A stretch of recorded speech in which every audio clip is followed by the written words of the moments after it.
Hey everybody, welcome back to my miniverse. I had a whole bunch of Sahuagin to paint up before our game, just a few hours to do it in. I managed to do it, they look pretty good, so I'm going to show you how I did it. Stick around, it's going to be great.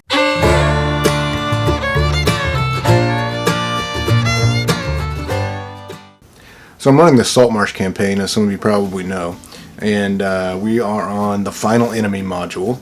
And there's a whole bunch of Sahuagin in there. They actually introduced like 7 different new types of Sahuagin. If you don't know what Sahuagin are, they're basically piranha people that worship sharks.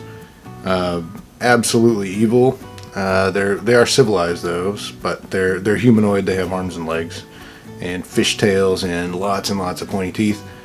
Anyway, they're great bad guys to harass your players with, and the Final Enemy module is just absolutely full of them.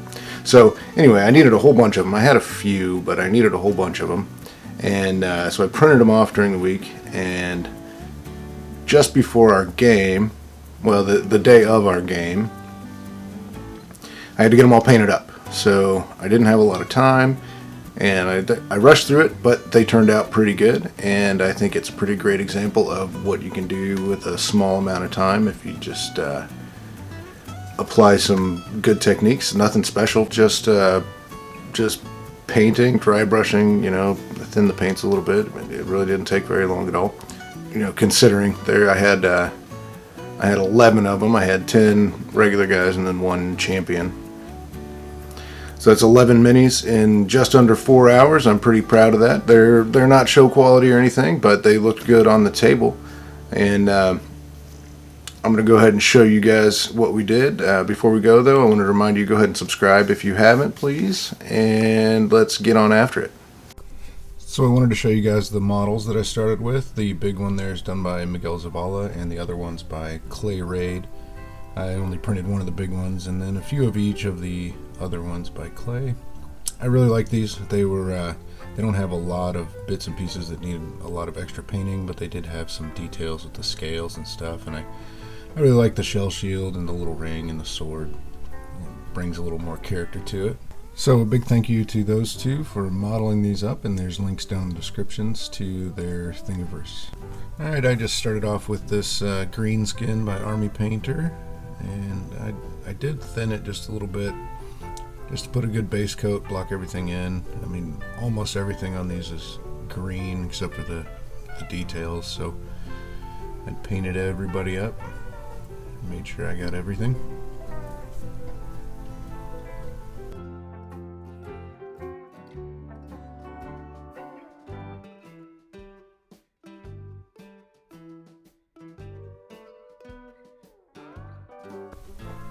Alright, so that's what they're looking like now. You can see some of the scales in there starting to come to life a little bit.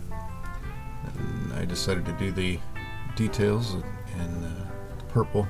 I used the purple for the shells and for the loincloth on the big guy.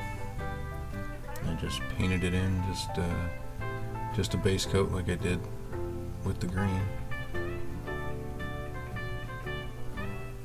And I had to be a little more careful with the loincloth on the big guy. It's got a lot more seams there where it touches his legs and stuff. I didn't want to make a big mess out of it. Alright, and then I just went to the white, and this is going to be for his big shoulder pad things. Those things right there. I'm going to paint those white and try to make them look like bone.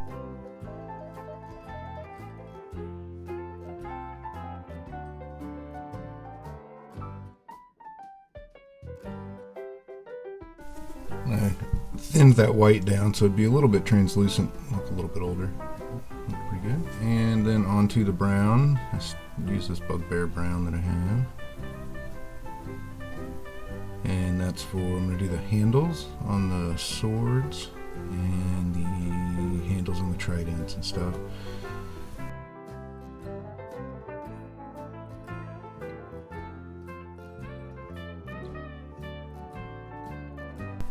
And the big guy here's got a belt holding his loincloth up. I decided to go ahead and make that brown too.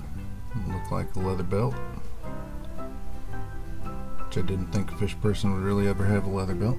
Apparently I was wrong. And I made sure to paint up the tridents too while I still had brown on the brush, and I just painted the whole things. And I pulled out the silver for the swords, and I thinned it down pretty well so that it would be translucent. And I just carefully painted those up, and I stayed away from the rings. I had painted the rings brown already because I'm gonna go back over them with gold, all the stuff that I want to look like brass. And there you go, nice shiny. And that's the gold that I was just talking about. I don't have a mini paint for it, just the craft paint. And then I watered it down quite a bit, and I went over the brown that I had painted earlier. It makes it look kind of like brass. And then I very carefully did the pommels and the guards on the little swords. I think those and the rings were about the most detailed things that I did. So there you go. Did the rings too.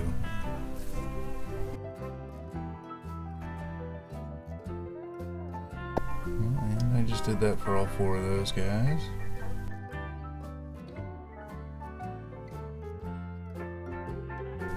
And that was about it for the painting part, so now it's time for the Nuln Oil. And I just washed these guys. I just washed everything, just every part of them. I was pretty careful though, I didn't slop it all around so that it would get all pooled in there and stuff, but I did hit every part of them.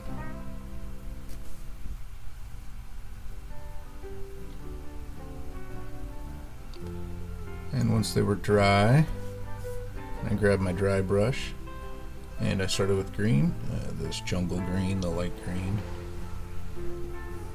And I dry brushed pretty much all of the green skin that I had done earlier. And unfortunately, I lost the rest of my footage where I dry brushed with white, just did a real light white over everything, a little heavier on the shields. And then I painted the eyes in, and there they are in all their glory. That's all 11 of them that I got done, and here they are assaulting our heroes down in the watery dungeon.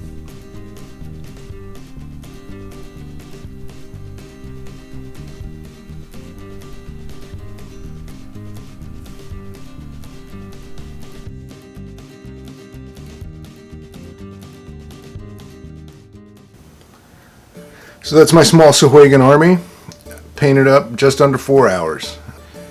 I do want to say though that the heroes in that little short film, those were painted up by my players, Brandon and Sydney, and Sydney actually takes commissions, so I'll leave a link down below to her Instagram, and you can get in touch with her if you want to. If not, I'd like to know what you guys think about my Sahuagin army, so let me know down in the comments or head over to my Facebook page and let me know. Anyway, thank you guys again for watching. We'll see you next time.